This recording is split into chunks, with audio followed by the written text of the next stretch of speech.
চলুন আজ আপনাদের সাথে একটা পনিরের রেসিপি শেয়ার করা যাক। বাই দ্য ওয়ে, আমি আপনাদের Trisha and welcome to my channel Trisha tasty ট্রিটে।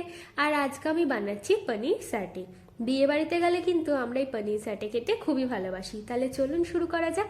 এই পনির স্যাটে বানানোর জন্য আমি এখানে 200 গ্রাম মতো পনির নিয়ে নিয়েছি।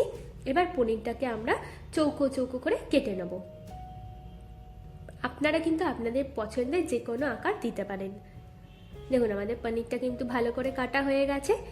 এবার একটা বাটিতে আমি হাফ কাপ ধনেপাতা, 2টো কাঁচা লঙ্কা, 5 কোয়া রসুন আর হাফ চামচ মতো আদা বাটা দিয়ে একটা ভালো করে পেস্ট বানিয়ে নেব। এবার পনিরটার মধ্যে আমি স্বাদ মতো নুন, স্বাদ মতো চিনি, হাফ চামচ মতো গোলমরিচের গুঁড়ো আর ধনেপাতার পেস্টটা দিয়ে দিচ্ছি। দিয়ে আমরা ভালো করে মিশিয়ে 1 ঘন্টার জন্য আমরা এটাকে রেস্টে দেবো।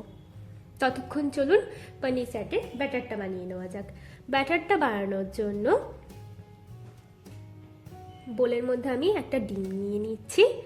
এবার এর মধ্যে স্বাদ মতো নুন দিয়ে দেবো, হাফ চামচ গোলমরিচের গুঁড়ো দিচ্ছি, 2 চামচ কর্নফ্লাওয়ার দেবো, 2 চামচ ময়দা দেবো, হাফ চামচ মতো বাটার দিচ্ছি আর হাফ চামচ মতো বেকিং পাউডার দিয়ে এই সব কিছুকে আমাদের প্রথমে ভালো করে একটু মিশিয়ে নিতে হবে।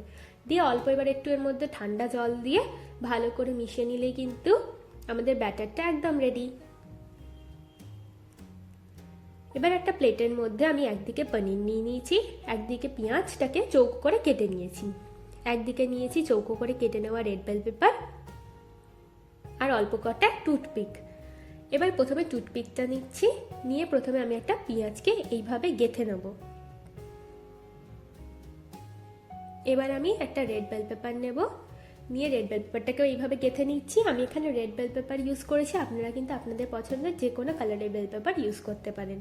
এবার আমি একটা পনির ইউজ করবো এবার।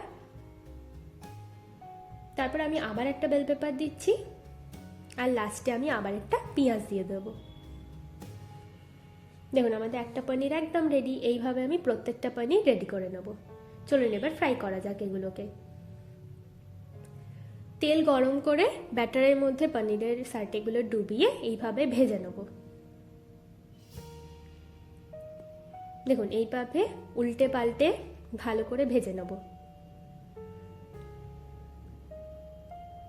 এবার একটা টিস্যু পেপারের মধ্যে আমি এগুলোকে তুলে নিচ্ছি আর বাকিগুলোও সেম প্রসেসে আমরা ভেজে নেব। চলুন এবার এটাকে সার্ভ করা যাক। আমার ভিডিওটি যদি আপনাদের ভালো লেগে থাকে তাহলে প্লিজ একটি লাইক করবেন, প্রচুর শেয়ার করবেন আর এরকম আরও ভিডিও পেতে আমার চ্যানেলটিকে সাবস্ক্রাইব করবেন। নমস্কার।